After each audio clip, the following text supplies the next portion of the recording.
dentales es la primera causa.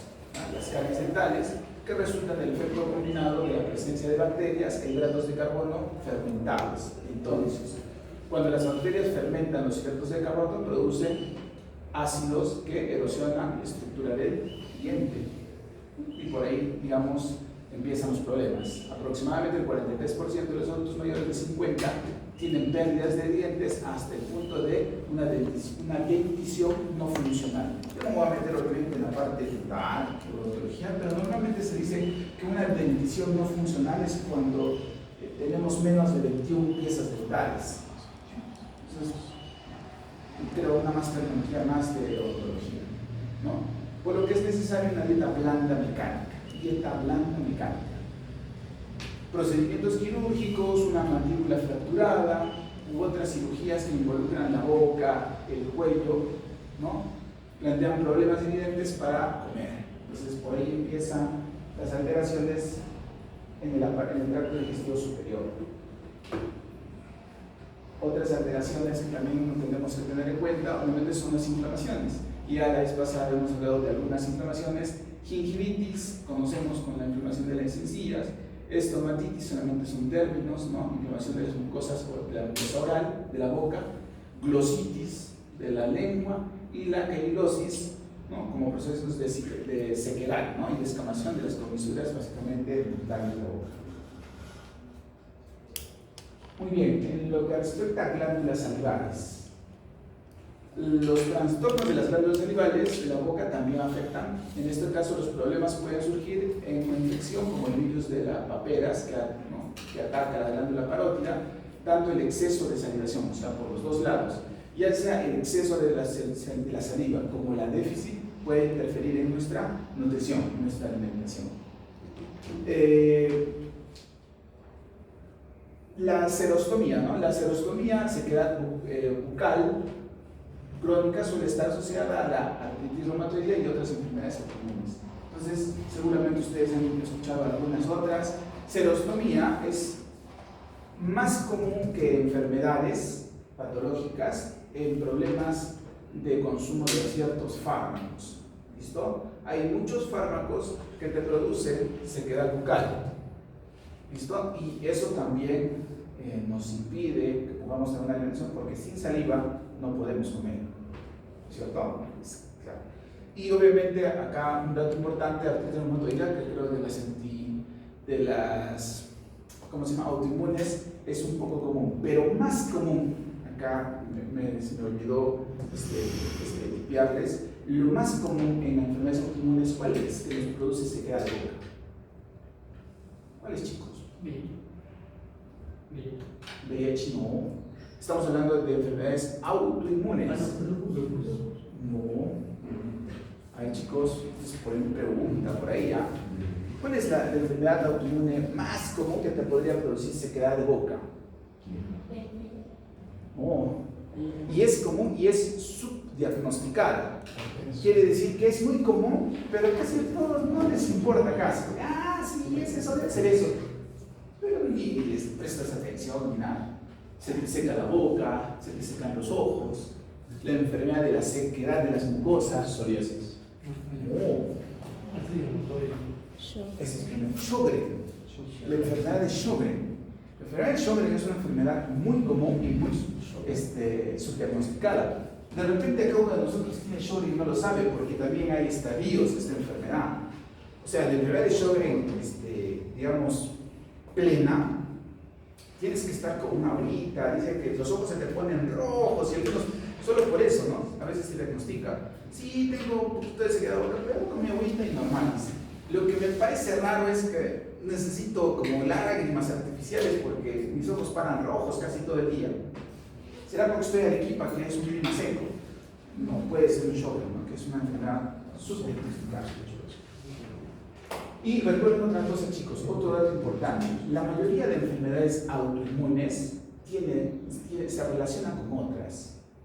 ¿Listo? Porque una persona que esté con alteraciones en sus anticuerpos, en toda su serie de estas células de defensa, normalmente pueden tener enfermedad de Graves, lupus, Sjögren, artritis reumatoidea, no sé, la esporoiteritis que hay, ¿no? Etc. Entonces, normalmente estas enfermedades muchas veces se relacionan unas con otras. Normalmente son mujeres y normalmente los son jóvenes.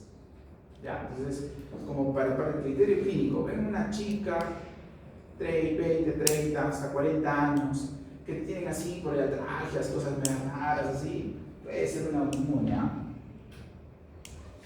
Muy bien, entonces, trastornos de la deglución. Vamos bajando. La deglución, dice, no es un acto tan sencillo como parece, implica acciones muy integradas, ¿no? En la boca. La faringe, la laringe, el esófago. Además de una iniciación de deglución, una vez que se inicia la deglución, escapa el control voluntario. Y eso es por las fibras que ahorita vamos a ver del esófago, ¿no? Que algunas son autónomas. La disfagia es un problema crónico en algunos pacientes y es particularmente común, entre ellos un trastorno neurológico, ¿no? Como la enfermedad de Alzheimer, la enfermedad de Parkinson, normalmente da estos dolores, ¿no? Dolores al deglutir. Entonces, tenemos acá el esófago, que es un músculo del esfínter esofágico superior, dice, permanece normalmente cerrado, justo se abre en la deglución, excepto en la deglución, ¿no? Los efectos funcionales del esfínter esofágico inferior pueden procederse de los cambios en los propios músculos lisos y bueno, y esto del control de nervios musculares y hormonas cristales. A ver, hay una enfermedad propia que de repente ya la hemos visto en otras patologías, como la acalasia, ¿no? Es un trastorno, dice la motilidad esofágica, de origen neurogénico, ¿no? Perdón, neurogénico, ¿no? La acalasia, chicos, está dada básicamente por la alteración del esfínter esofágico inferior. Creo que eso es lo que ustedes tienen que fijar, y es una ausencia de la relajación, o sea, el esfínter esofágico inferior se mantiene prácticamente cerrado y no se relaja. Ahora, hay un montón de nervios, en este caso, que dan una micro relajación del esfínter esofágico inferior, pero en el compuesto más importante, que son los plexos de las dos musculaturas. Sabemos que en el esfínter esofágico tenemos dos musculaturas, la longitudinal externa y la circular interna, y el plexo más importante, ¿no? El plexo mientérico o de Auerbach, ¿no? O de Barbara.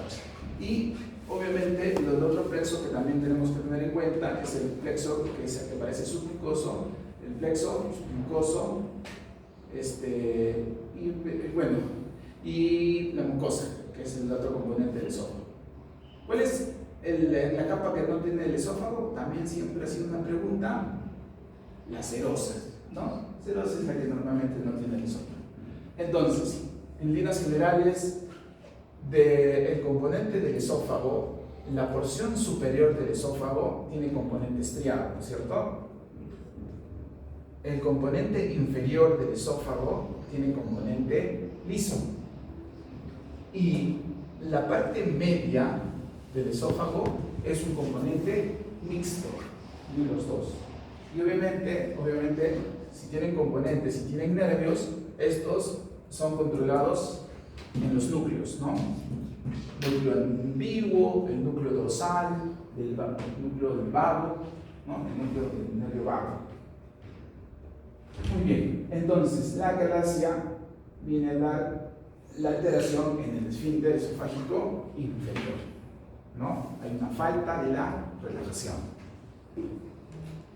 Dice, en la parte clínica no hay diferencia entre sexo masculino y femenino. Normalmente acalasia a nivel de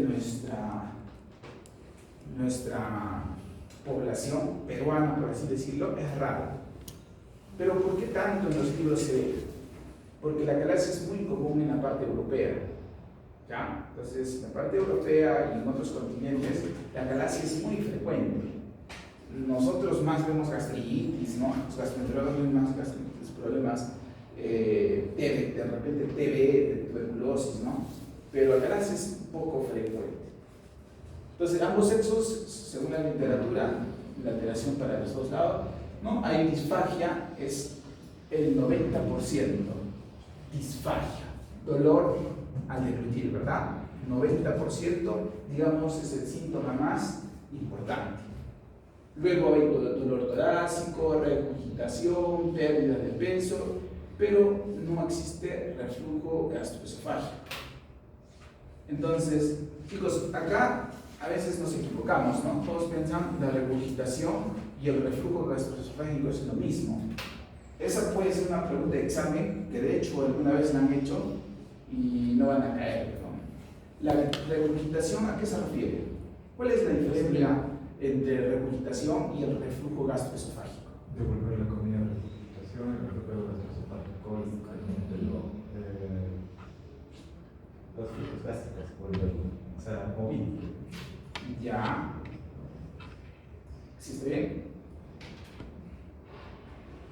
¿Por qué en acalasia no existe reflujo gastroesofágico? Está cerrado. ¿Y por qué regurgitación? Creo que regurgitación es de pasar Dificultad de comer preparaciones. Ya. Entonces, espero que no se equivoquen cuando yo les pregunte, ¿ya? La regurgitación está dentro del reflujo gastroesofágico, o sea, regurgitar incluye el reflujo gastroesofágico. La diferencia es que en el esófago también puede haber una regurgitación esofágica que no toque el estómago. ¿Me dejo entender? O sea, puedes regurgitar lo que está en el esófago, mas no has tocado el estómago. Cuando hablas de reflujo gastro es estómago, gastroesofágico, ya estás metiendo el estómago. Entonces, regurgitación es un término general que te incluye al reflujo gastroesofágico. ¿Listo? Entonces, si es que yo pongo estas alternativas en el examen y te digo, en la clase normalmente se puede observar marca, obviamente ya saben que no existe reflujo gastroesofágico, porque justamente el esfínter esofágico inferior es poco extendido, ¿no es cierto? Está contraído básicamente. Y acá lo podemos ver, ¿no? En las imágenes que nos muestran, porque para esto hacemos exámenes.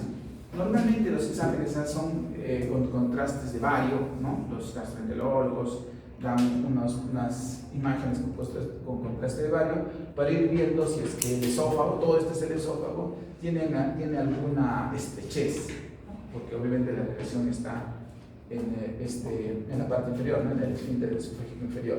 Entonces ven esta imagen que normalmente lo catalogan como pico de pájaro o punta de lápiz, ¿no? Que es lo que normalmente aparece. Y obviamente una dilatación del resto del cuerpo del esófago. ¿Ya? Dolor es lo que más tenemos. Bueno, entonces, el tratamiento quirúrgico de la talasia consiste en la dilatación o cortar los músculos del esfínter, ¿no? Para que se relajen. Ambos procedimientos pueden mejorar la relajación del esfínter, pero ninguno mejora el proceso de peristalsis.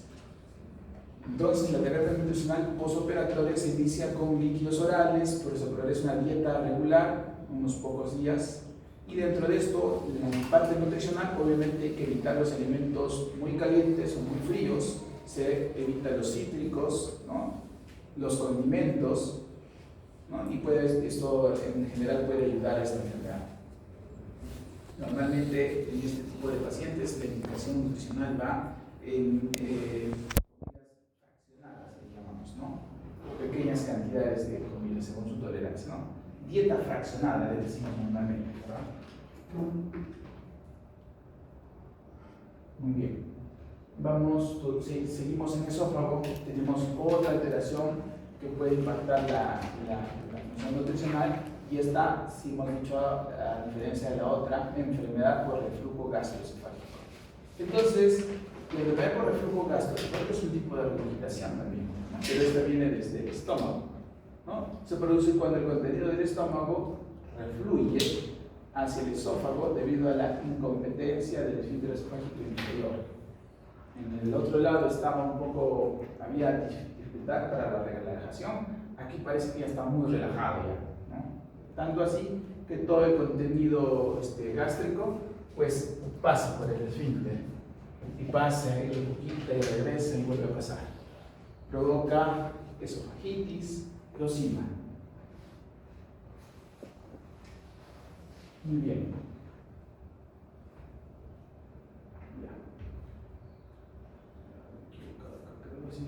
Ya. Entonces, los síntomas típicos de la enfermedad por reflujo gastroesofágico. A ver, chicos, tienen que saber diferenciar términos también, ¿ya? Cuando nosotros hablamos de un síndrome, se refiere a un grupo grande de síntomas y signos. Por ejemplo, es diferente que yo diga un síndrome de ovario poliquístico en las mujeres, hablar de simplemente ovario poliquístico o hablar de poliquistosis ovárica. Son términos que parecen lo mismo, pero no lo son. Cuando hablas de un síndrome, quiere decir que este problema de los ovarios poliquísticos ha causado otros problemas más, hormonales, ¿no? Que sé yo, cualquier otro problema. Y por eso se convierte en un síndrome. Cuando hablas de una enfermedad de reflujo gastroesofágico, ya estamos hablando que el reflujo gastroesofágico ya empezó a producir alteraciones no solamente de la acidez, puede haber otros síntomas más, dolores de brazo, puede haber solamente dolor torácico, ¿listo? Puede haber dolores de cabeza, cefaleas, que son, digamos, síntomas que podrían asociarse. Entonces, los síntomas típicos incluyen acidez frecuente, ¿no? Intensa, 1 hora después de comer. Disfagia, que es el dolor, a veces se traslada, como decimos, al cuello, a la mandíbula, incluso baja hasta los brazos. Entonces, esto ya estamos hablando de una enfermedad, que muchas veces incluso se confunde con otra cosa. Puede haber cefaleas también, puede haber dolor de brazos y puede haber dolor de pecho. Entonces, todos van al cardiólogo, ¿verdad? Porque lo primero que piensas es en un problema cardíaco. Ahora, por eso la parte de evaluación clínica la vemos también por grupo etario. Si tú ves, por ejemplo, a David, ¿no es cierto?, que es joven, con dolor de pecho, con irradiación al brazo y a mandíbula, tú dices, este es un infarto agudo de miocardio. Pero David es delgado, es joven, hace sus ejercicios, no vas a pensar que es un infarto, ¿no es cierto? Y todavía después te dicen, no, este dolor lo tengo ya 3 meses, te dicen, no te vas a tener un infarto de 3 meses, ¿cierto? Obviamente no es un infarto, por el grupo etario y por todo lo demás, debe ser otra cosa. Normalmente lo más común es un reflujo, ¿ya? Los dolores torácicos, si quieren diferenciar la primera causa del dolor de pecho en un paciente joven de forma crónica, es el reflujo. Ahora, el dolor de pecho en un paciente de 60 años para arriba, ese sí, la primera causa puede ser problema cardíaco. ¿Ya? Bueno, las complicaciones a largo plazo son las aspiraciones, son microaspiraciones, ¿no?, que pueden causar una neumonía, ¿no? La estenosis, es decir, un estrechamiento del esófago, la úlcera, perforación esofágica, el adenocarcinoma. El adenocarcinoma es una complicación a largo plazo, y el esófago de Barrett. El esófago de Barrett. Pregunta que normalmente les suelen hacer. Suena. Entonces, cuando hablamos de esófago de Barrett, si hablamos algo básico de esófago de Barrett, ¿no?, se refiere al cambio de epitelización que se puede dar. Normalmente sabemos que el estómago tiene un epitelio que es apto para la resistencia a los ácidos gástricos que producimos, ¿verdad? Pero el esófago no. Normalmente la estructura del esófago tiene un revestimiento escamoso, plano, ¿no? En cambio, el estómago, en el esófago de Barrett, cuando los ácidos empiezan a subir, pues va cambiando el epitelio, ¿no? Y obviamente empieza a cambiar el revestimiento de un plano escamoso a un columnar, ¿no? Epitelio columnar, con células caliciformes incluso. Entonces, ahí vamos dando los famosos diagnósticos de esófago de Barrett. Obviamente, la evaluación es con una biopsia, se le lleva al microscopio y se ve si ya se ha hecho una enfermedad de esófago de Barrett. Tipo de neoplasia, ¿verdad? Cambio de epitelización. Entonces, síntomas típicos pirosis, regurgitación ácida y síntomas atípicos, dolor torácico, eructos, náuseas, disfagia, llenura precoz y dolor epigástrico. ¿Listo? Bien.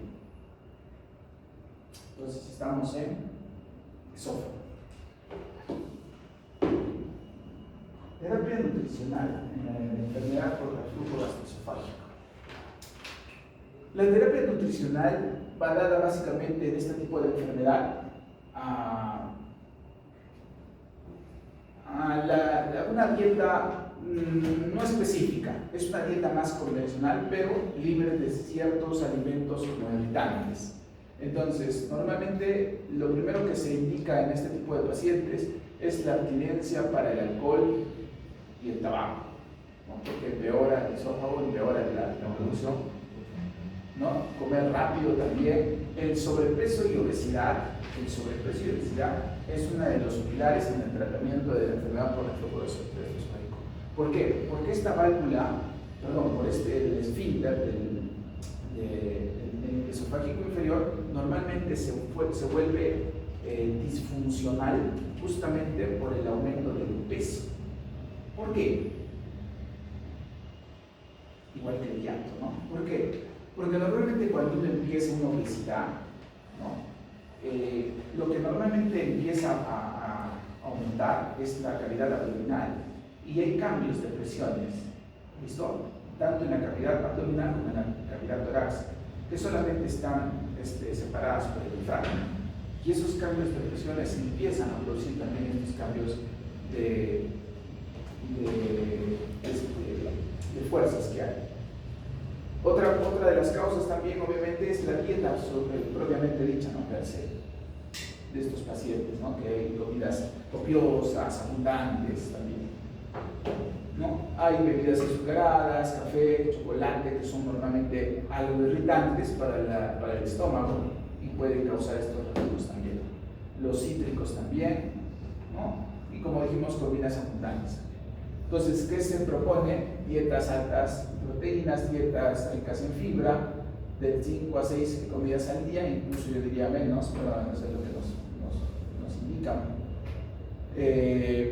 Antes de dormir, después de la comida, 2 horas después no puedes dormir, tienes que estar en una posición normalmente vertical o hacer algo, pero no echarte a la cama inmediatamente después de comer.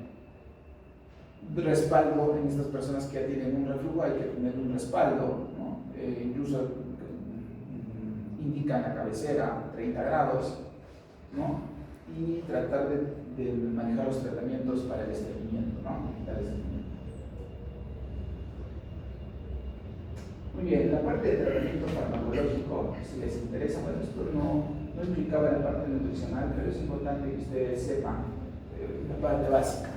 Normalmente en esta enfermedad manejamos tratamientos farmacológicos, ¿no? Damos los antagonistas de los receptores de la histamina, como la ranitidina, los antiácidos por 2 o 3 semanas. Si no hay respuesta, pues se le puede ir agregando en los síntomas severos un IBP, inhibidores de la bomba de protones. Utilizamos el omeprazol, es el más común. Si hay una buena respuesta, se puede ir disminuyendo la dosis. Y si no, se puede optimizar con tiempos más prolongados, ¿no? Más de 2 veces por día.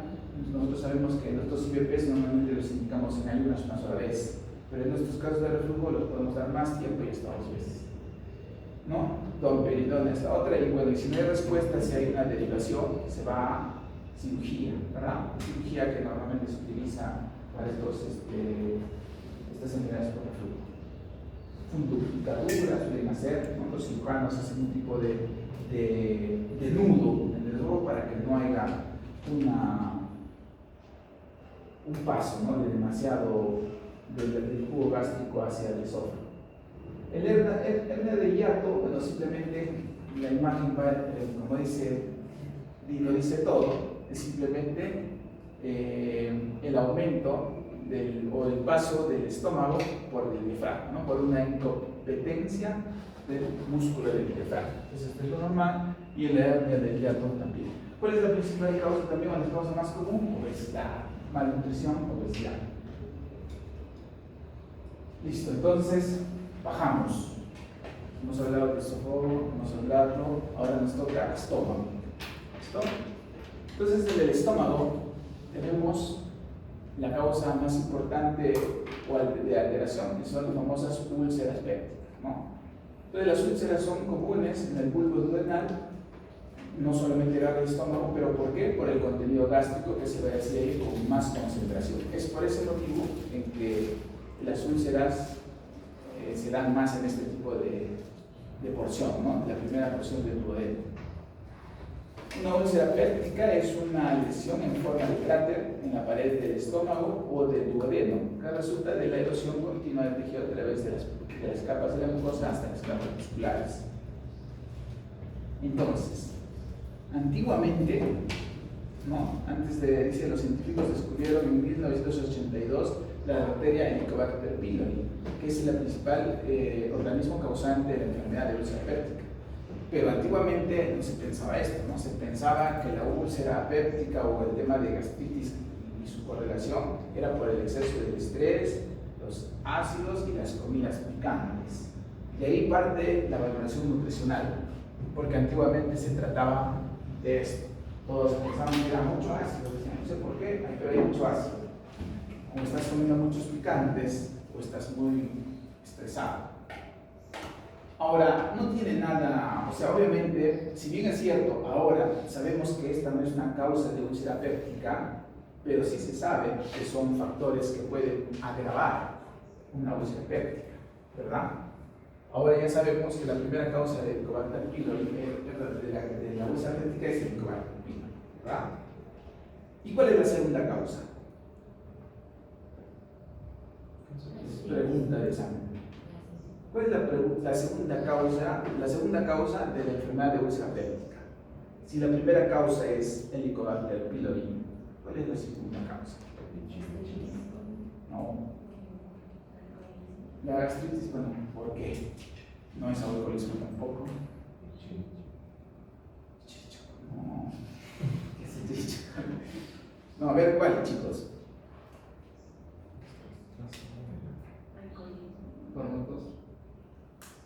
Para tomar. Aspirina, los aires, muy bien, entonces nuestro periodo es la segunda causa, ¿no?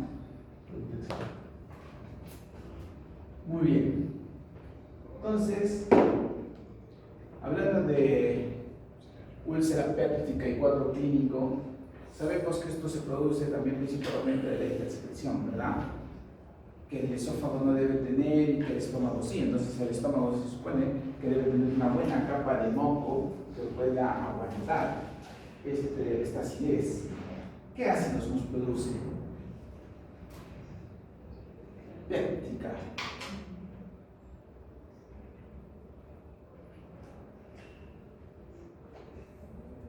¿Qué células produce el ácido clorhídrico? Hablando de esto. Principales. Las células principales producen el ácido clorhídrico.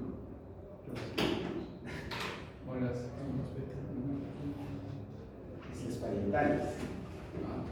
Y las principales. Las que.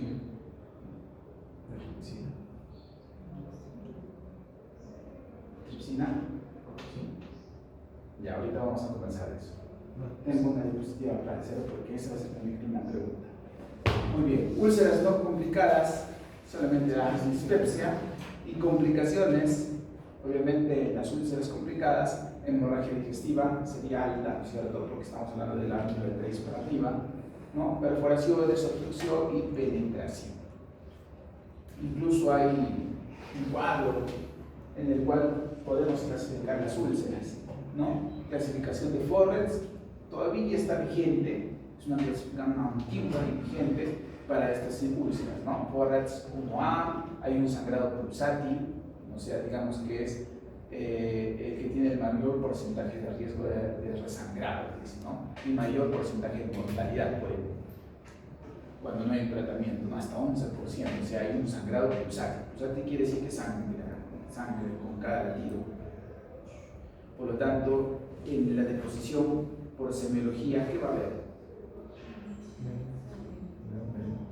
Elena, ¿qué hay? Sangre en heces, presencia de sangre en heces, ¿no? Porque el sangrado es muy abundante, no hay tiempo de digerir, ¿no es cierto? Entonces casi no hay medio. Entonces hay un Forrest 2, Forrest 1B, cuando hay un sangrado en napa, dice que solamente presente, pero es algo más leve. Las dos son categoría de Forrest 1, ¿no? Forrest 1A y 1B, hay un vaso visible, un coágulo adherido, eso se ve por endoscopía, y obviamente en el Forrest 2C hay una mácula plana, blanquecina se ve. Y en el Forrest 3 es un fondo limpio, pero sí hay una úlcera, pero sin coágulos, sin máculas ni nada. El más, digamos, el menos riesgoso, el que menos sangra y el que menos mortalidad tiene. Importante más o menos que lo revisemos como cultura general. Terapia nutricional médica para las enfermedades de úlcera péptica. Si hablamos de tratamiento, llevamos una dieta equilibrada. ¿Cuál es el tratamiento para la úlcera, gastritis? ¿Qué será? Dietas también, ¿verdad? Hablando de esto, la primera causa es Helicobacter pylori. ¿Cuál es el primer tratamiento que se indica para Helicobacter pylori, chicos? ¿Recordamos algo? ¿Alguien recuerda? ¿No? Utilizamos normalmente amoxicilina, claritromicina y un IVP, ¿verdad? Guía de tratamientos: amoxi, claritro, IVP, omeprazol puede ser. Omeprazol, cualquier IVP, ¿cierto? Y cuando no hay respuesta, hay un segundo esquema, y luego hay un tercer esquema, y luego hay un cuarto esquema, y hay un montón, creo, de esquemas. Pero normalmente nosotros en medicina comunitaria, general, porque obviamente eso ya sería meterse a la área de especialidad. Ahora, chicos, eso también yo les tengo que decir, y que quede con esto bien claro lo que hacemos nosotros. Nosotros somos médicos, ¿ya? Todos somos médicos. Cuando hay una gastritis, ¿por qué vemos tanto de esto? Cuando hay una gastritis, no vas a derivar un gastroenterólogo, ¿ya? Porque si no, no serías médico, ¿ya? Tú tratas con la primera línea, para eso estudias, para tratarlo con la primera línea de tratamiento. Si ves que no responde, pues puedes derivarlo, pues si quieres hacer algo más, puedes hacerlo. Pero como médicos hacemos eso. Yo les digo porque a mi consulta llega un montón de interconsultas de los puestos de salud, de Alto Cerro Alegre, de Gaima, de Sachaca, y los médicos colegas nuestros, que son ya médicos generales, obviamente están en primera atención, que es una posta médica, ¿no? Me mandan paciente con diabetes, se solicita evaluación y tratamiento. Atentamente, gracias. Firma el doctor también.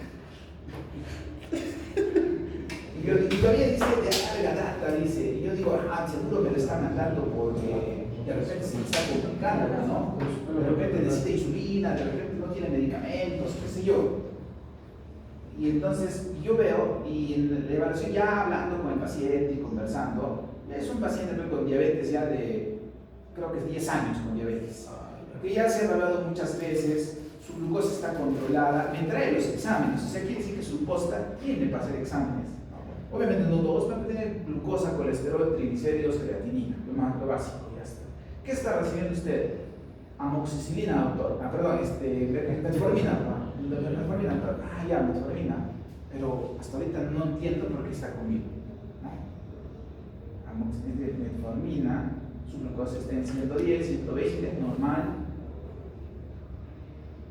Tendrá falla renal, veo creatinina 0.9.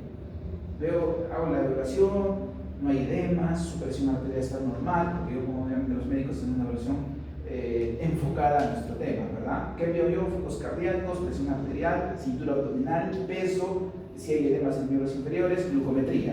Eso es lo que hago en consultorio. ¿Listo? Glucometría. Todo está ok, la presión va bien, todo está bien, no hay edema. Pies, sangre de los zapatos, vamos a ver si pie diabético, una úlcera, todo. No hay nada, pero todo está bien. Y yo digo, entonces ahora sí, no sé por qué está acá. Entonces, ¿qué había sido? No, es que doctor, ya no me está viendo la doctora anterior, ha entrado un doctor nuevo y me ha dicho que como soy diabético, tengo que venir a hacerme ver por el endocrinólogo. Eso es lo que me han dicho. porque dice que usted es el especialista en diabetes. Y entonces, digo yo, chicos, eso no tienen que aprender, ¿no es cierto? Porque si es un paciente diabético, ustedes lo pueden manejar, no necesita verlo un especialista. Solamente van a pasar al especialista. Miren, estoy formando desde ahorita. Solo cuando ya es grave. Solo te van a pasar al especialista cuando vean que algo no va bien y se le está yendo de las manos. ¿Listo? Y si mejor aún, en su hoja de referencia me pone paciente con diabetes no controlada a pesar del tratamiento con metformina y gliclamida, pues supongo que es lo único que tiene en la posta, eso todos lo sabemos. A pesar del tratamiento, se solicita una evaluación para cambio de tratamiento. Acá, no está bien, porque ya se sabe que el doctor lo ha intentado controlar, pero sabe que se le está yendo de las manos. No, glucosa no controla, y veo que si todavía le has hecho controles 2, 3 días seguidos y ves que no controles, entonces este es un doctor. Es toda la palabra, ¿cierto?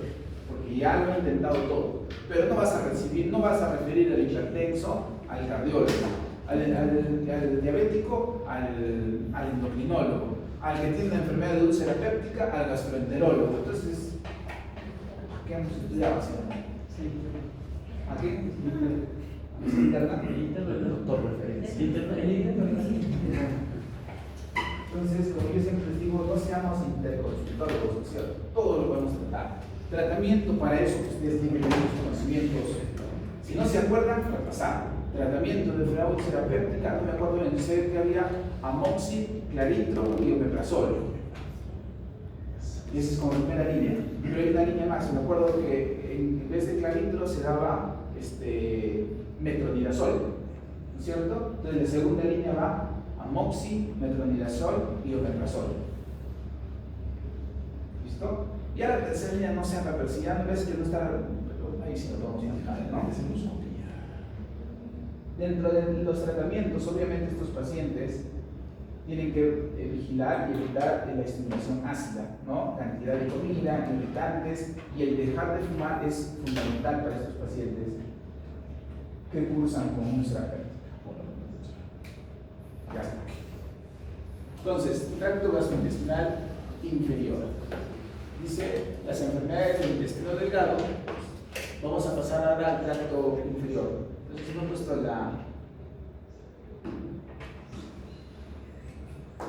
la otra diapositiva.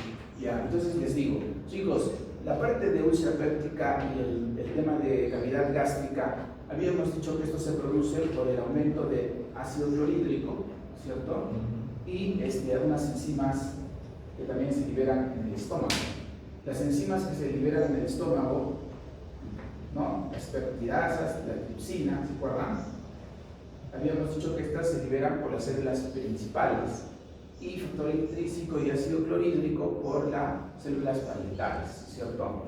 Ahora, no se olviden, en la primera clase que hicimos de proteínas, de los famosos simógenos. ¿Se acuerdan de los simógenos? Les estoy diciendo recordar, quizás preguntes, ¿se acuerdan de los simógenos? Que son las enzimas que digieren proteínas, pero en su forma inactiva. Y habíamos dicho que estas proteínas en forma inactiva tienen ese nombre de simógenos para que no digieran nuestro mismo cuerpo, ¿verdad? Acuérdense. Entonces es tripsinógeno, no tripsina. Ya les hago una pregunta. A los que se han acordado y están atentos, ya van a responder la pregunta que voy a hacer pasado mañana.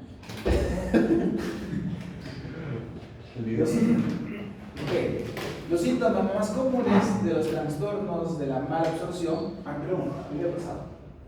Entonces, tracto gastrointestinal inferior, del amplio de 3 para abajo. Las enfermedades del intestino delgado suelen provocar una mala absorción debido a los deterioros de las funciones visuales. En este caso, más vamos a hablar de mala absorción, porque no hay muchas alteraciones tipo mecánicas como en el esófago. Los síndromes de mala absorción se caracterizan por un defecto en la absorción de uno o más nutrientes esenciales. Entonces, estos defectos pueden incluir una digestión de los macronutrientes, digestión terminal en la mucosa del borde del cepillo o una alteración en la absorción. Estas alteraciones vamos a dar, entre ellos los síntomas más comunes de los trastornos de mala absorción son la diarrea crónica y la esteatorrea. Si acordamos, esteatorrea es como las deposiciones con grasas, ¿no? Dos condiciones especiales desencadenan la mala absorción. Una de ellas, una enfermedad común que sí la hemos revisado, no es muy común, pero no sé por qué está tanto en los libros, así es que hay que hacerla, ¿no? Porque fibrosis quística nunca la he visto yo. Y cuando la voy a revisar, que está en la ¿cómo se llama? En la currícula de nutrición, por algo debe estar, ¿no? Pero yo nunca he visto, pero ya está. Y enfermedad inflamatoria intestinal, esa sí la hemos visto, eso sí la vemos en cantidad. Pero si está la fibrosis quística, pues hay que hacerla. Entonces, no he puesto nada acá. Entonces, acá tenemos los principales síndromes de mala absorción. Esta tabla más o menos es el resumen. En las alteraciones de la digestión intraluminal defectuosa tenemos la digestión de grasas y proteínas, la insuficiencia pancreática debido a pancreatitis o fibrosis quística, la preabsorción de nutrientes o modificación sobre crecimiento bacteriano. Esto, el famoso SOBI como sobrecrecimiento bacteriano, lo entendemos como bacterias más de lo normal en su cantidad. Sabemos que tenemos bacterias desde la boca hasta el ano, hasta la última porción, y en cantidades, ¿no? Por 10 a la millonésimas todavía. Pero existe un trastorno que es este sobrecrecimiento bacteriano, que también tiene que ver mucho con las alteraciones en la nutrición de nuestros pacientes. Anomalías primarias de las células de la mucosa, digestión terminal defectuosa, la clásica deficiencia de disacaridasas, como la intolerancia a la lactosa, ¿se acuerdan? Tasa es la primera, la más común. Sobrecrecimiento bacteriano, como habíamos dicho, en el borde del cepillo, ¿no? Reducción de la superficie del intestino delgado, eso es básicamente por algunos trastornos como las enteropatías sensibles al gluten, como la clásica enfermedad celíaca, que sí vamos a hablar de eso también ahora, síndrome del intestino corto, tras una sección quirúrgica, puede ser enfermedad de Crohn. Entonces esas son las tres que vemos en la reducción de la superficie del área del intestino delgado. Y las infecciones, la más rara, el sprue tropical, es una enfermedad no poco conocida por algunas bacterias que no se sabe exactamente cuál puede ser, porque pueden haber muchas bacterias que pueden causar este sprue, pero también puede alterar o está dentro de estos síndromes de mala absorción. Empezando por fibrosis quística. Esta enfermedad más es diagnosticada en pediatría, es una enfermedad que más afecta a niños, porque es una enfermedad que he visto que es muy agresiva en algunos casos, incluso mortal, ¿ya? Y puede ser mortal hasta pequeños todavía, ¿no? Entonces es una enfermedad genética causada por la alteración de un gen localizado en el brazo del árbol del cromosoma 7, ¿no? El gen RTFQ es la enfermedad potencialmente letal, ¿no? La herencia mendeliana recesiva más frecuente en las poblaciones caucásicas. Tiene su origen en determinadas variantes genéticas que producen secreciones viscosas y obstruyen el pulmón y otros órganos. Entonces, la fibrosis quística es una enfermedad que tiene mucho que ver con la parte pulmonar y por eso se transforma en una enfermedad potencialmente letal. El problema básico es el espesamiento del moco que está en los pulmones. Por lo tanto, cursan con toda la patología pulmonar. Ese es el principal problema. ¿Y por qué entonces lo estamos viendo acá en la parte de gastroenterología nutricional? Porque también produce las alteraciones digestivas en los espesamientos y las secreciones digestivas igual. Entonces los síntomas característicos consisten en distensión abdominal, heces sueltas, ¿no? Y poco aumento de peso, obviamente porque estamos haciendo un control. Todos los niños tienen un control de crecimiento y de desarrollo, el control CRES, que manejamos y vamos viendo que estos niños no van creciendo, ¿no? Así como tos, simulantes por el principal problema, que es el pulmonar que dijimos, e infecciones respiratorias frecuentes a su lado de la vida, ¿no? Cada rato neumonías, problemas pulmonares. El diagnóstico se basa en los resultados de la prueba del sudor y estudios genéticos. Entonces, normalmente acá tenemos la pérdida, la deficiencia de energía, pérdida de peso, alteraciones de los músculos respiratorios, alteraciones del parénquima pulmonar, disfunción inmune, ¿no? Esto nos lleva a un deterioro de la función pulmonar y infecciones recurrentes en pulmón, como dijimos. Pero también, haber una deficiencia de energía, va a haber un aumento de las necesidades de energía, un aumento de las pérdidas de malos, bueno, como corresponde a un proceso de mala absorción, va a haber mayor pérdida de energía, ¿no? Van a disminuir las ingestas de calorías y esto puede provocar una anorexia, ¿no? Que todo esto nos lleva a una deficiencia y una pérdida de peso, y se va haciendo un círculo por los deterioros, ¿no? Tanto de los enfermedades tanto pulmonares como gastroenterológicas. Los riesgos, obviamente los riesgos de desnutrición en este tipo de pacientes, normalmente pediátricos, como dijimos, es alto, tiene un riesgo de desnutrición por la mala absorción que hay de los alimentos. Hay que optimizar, se dice, la alimentación durante un mes y descartar otras causas de compromiso nutricional.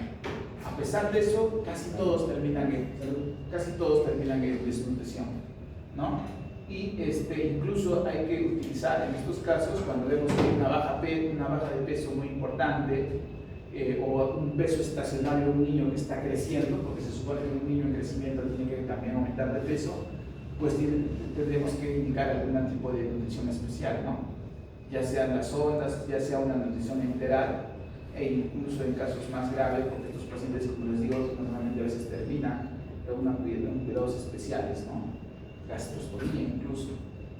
Y el pronóstico de su vida a corto plazo es malo, ¿verdad? El pronóstico de estas enfermedades es bajo. Incluso si es que llegan a servir como adultos, el promedio de vida de este tipo de pacientes es 48 años. ¿Ya? 48 años. Es una enfermedad. Lo bueno es una enfermedad muy rara, ¿no? Lo bueno en todo, muy rara. Pero está en esta parte de nutrición, de alteraciones de síndrome de malabsorción y alteraciones nutricionales. Enfermedad inflamatoria intestinal, síndrome de intestino irritable, esto sí es recontra común.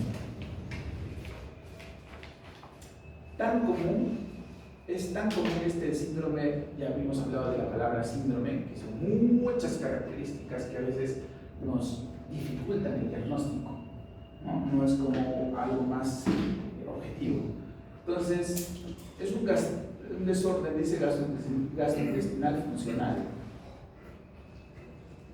Ahora, existen unos criterios que se llaman los criterios de Roma, ¿no? Estos criterios de Roma nos implican o nos dan una orientación para este tipo de diagnóstico del síndrome del intestino irritable.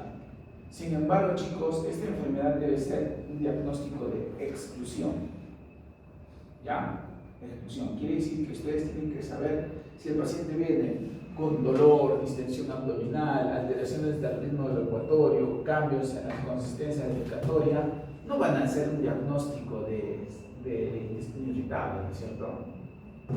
A pesar que está dentro de los criterios de Roma, en estos criterios te dice que estos son los síntomas más comunes, pero también te dice que lo primero que tienes que hacer es descartar otras enfermedades primero, antes de terminar con el famoso síndrome de intestino irritable.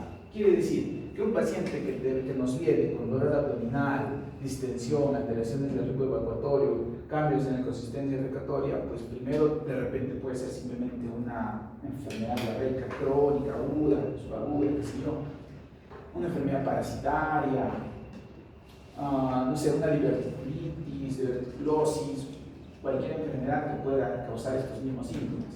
Una vez que haces una evaluación de cada una de estos problemas, TBC intestinal, qué sé yo, tumor ya por lo último, ¿no? Un tumor que esté produciendo algo así. Entonces, una vez que haces toda la evaluación y ves que todo está normal, podrías decir, bueno, según los estudios de Roma, veo que este paciente no tiene una tumoración, no tiene tuberculosis, no tiene un problema de parásitos metido ahí, no hay ningún problema. Lo más seguro es que sea un síndrome del intestino irritable. Se llama diagnóstico de exclusión. ¿Qué otro diagnóstico de exclusión conocen? Chicos, ¿qué otro diagnóstico de exclusión conocen? ¿Ah? ¿Cuál? EPI. Sí, pero eso es más hasta radiológico, no necesitas mucho. Por imágenes no podemos dar. Un criterio de exclusión quiere decir que ves todo lo demás y si es que obviamente no es nada de lo que estás pensando y ya se te acabaron las alternativas, entonces terminas con esa enfermedad. Uno común, ¿cuál es?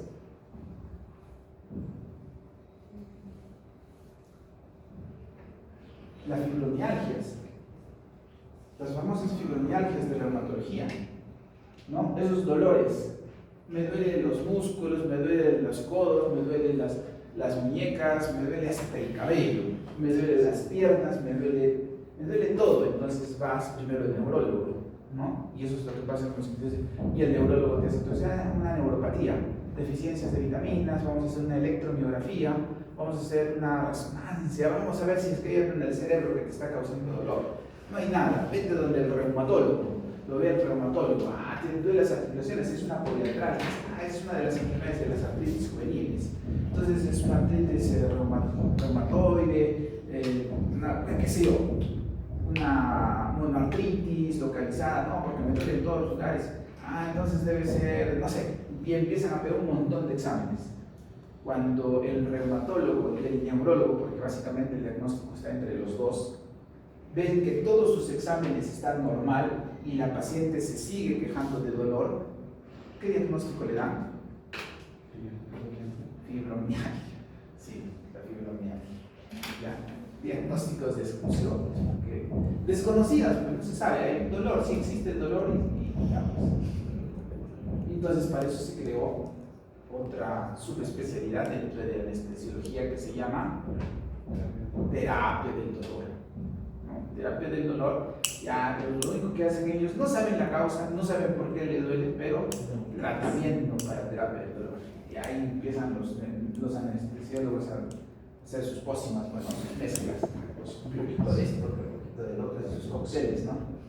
Sí, pues, sus parches para el dolor, bueno, total que no molesten, dice, porque viene cada rato al médico, ¿no? Es que lo peor que tiene un paciente, y esos chicos también tienen que estar de la parte de su humanidad, cuando un paciente te busca, no es porque quiere ir al médico, es más, a nadie le gusta ir al médico, alguien te busca cuando le duele algo realmente. Si te busca varias veces, es porque varios médicos, incluso varios han visto y no hay solución, o sea, te buscan porque te sigue doliendo. En la neuropatía diabética, por ejemplo, a mí me busca, igual, yo en la parte de mi especialidad tengo que manejar algo de terapia del dolor, ¿no? Hasta parches llevo. Hay unas bombas de... hasta ahí estaba llegando, bombas elastoméricas se llaman. Hay unas bombas elastoméricas que utilizamos con combinaciones tanto de opioides, AINES, obviamente ponemos algo de divinidad, ya estamos y todo para calmar esos dolores. Entonces, todo eso implica en estos exámenes o estos criterios de exclusión. Acá estoy poniendo en esta imagen una mujer porque normalmente los síntomas más comunes en estos síntomas del intestino irritable son en el sexo femenino. ¿Ya? Entonces, las primeras alteraciones se ven más o con más frecuencia en el síndrome del género femenino, ¿no? Y no solamente hay síntomas digestivos en el síndrome del intestino irritable, como yo les he dicho, puede haber tipo neuralgia. Doctor, una duda. En cuanto a la neuropatía diabética, El paciente puede tener los síntomas, todos los síntomas, pero sin tener la glucosa elevada. ¿Podría Sí. ser? Sí, en la neuropatía diabética los síntomas ya se han demostrado, o sea, el daño del azúcar en la vaina de mielina, porque ahí está la fisiopatología, la glucosa daña las vainas de mielina que producen en el sistema nervioso periférico, o sea, las células de Schwann, ¿verdad? Entonces, esas vainas de mielina se ven dañadas por el azúcar, por unos fenómenos bioquímicos, como los ciclos todos, hay un montón de ciclos que pueden dañar acá, ¿no? Básicamente por oxidación, estos nervios se van dañando desde que empiezan a aumentar sus niveles de azúcar. Incluso en pacientes no diabéticos con el diagnóstico de prediabetes, porque saben que la prediabetes se diagnostica con glucosas más de 100, pero menos de 125, ¿verdad? O hasta 125. Entonces, todos los pacientes que caen en una neuropatía diabética no tienen cura igual. Y así sus glucosas vuelvan a estar normal, el daño del azúcar en los nervios ya se hizo. Y chicos, y eso también para ustedes, claro, todo lo que te daña la diabetes, hablando de esto rápidamente, no tiene cura. ¿Ya? Si la diabetes te toma la retina, no tiene cura.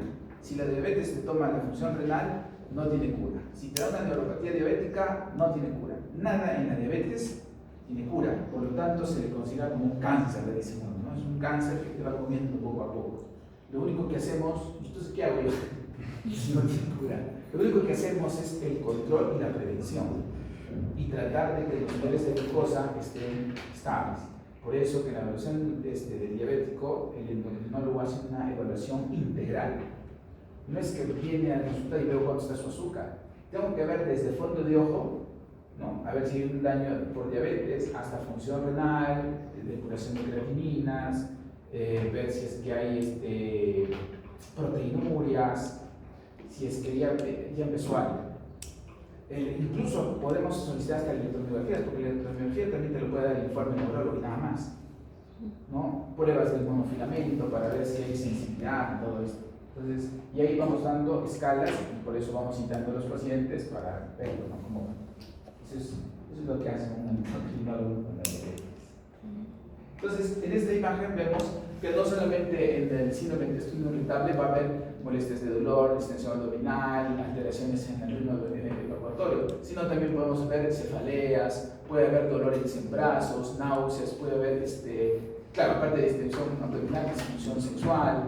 Entonces, fibromialgias también se puede ver en este síndrome, por eso es un síndrome, un montón de alteraciones que se pueden dar.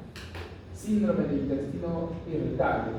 Entonces, no es la voz entrar en la parte de tratamiento, porque eso es una clase más de gastroenterología, pero hay más de 5 puntos que tienen que ver, chicos, en el tratamiento del síndrome del intestino irritable. Desde las funciones de actividad física que le tienes que prescribir a tu paciente, porque el paciente tiene que hacer ejercicio. Las dietas que tenemos que ir viendo, las dietas aconsejables y no aconsejables, que lo manejamos. El tratamiento farmacológico que le puedes dar a tus pacientes para mejorar este síndrome.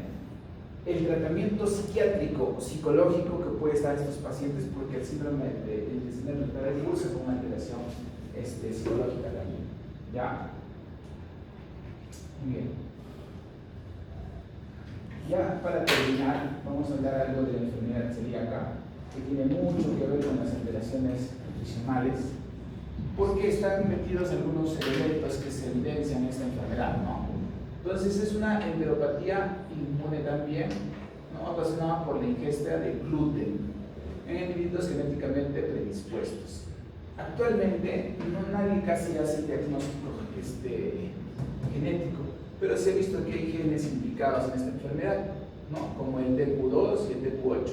95% de pacientes presentan estas alteraciones genéticas.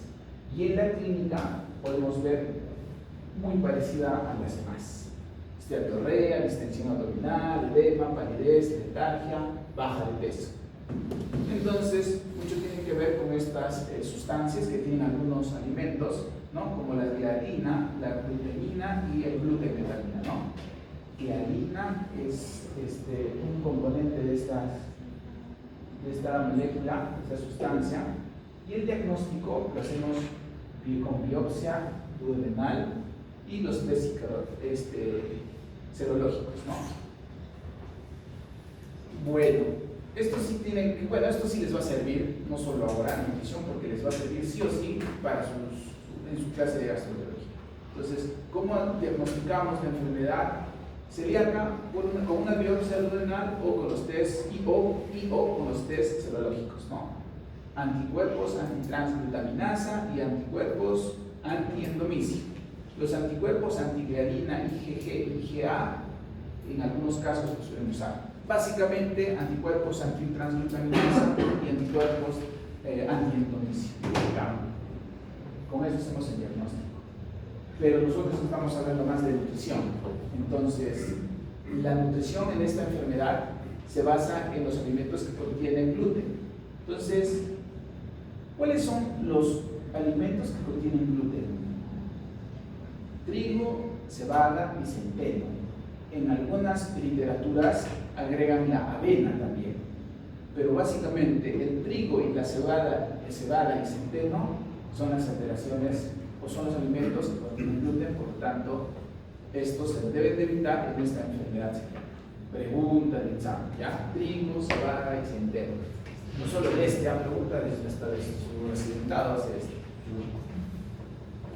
¿no?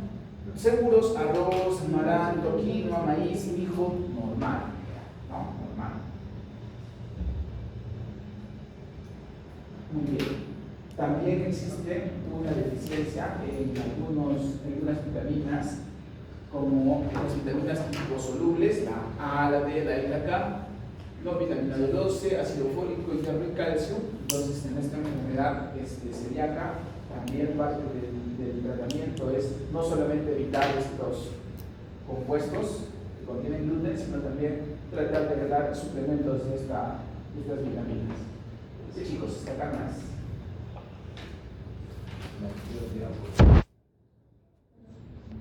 Ya, sí, nos falta la parte renal. Mañana vamos a presentar la parte renal y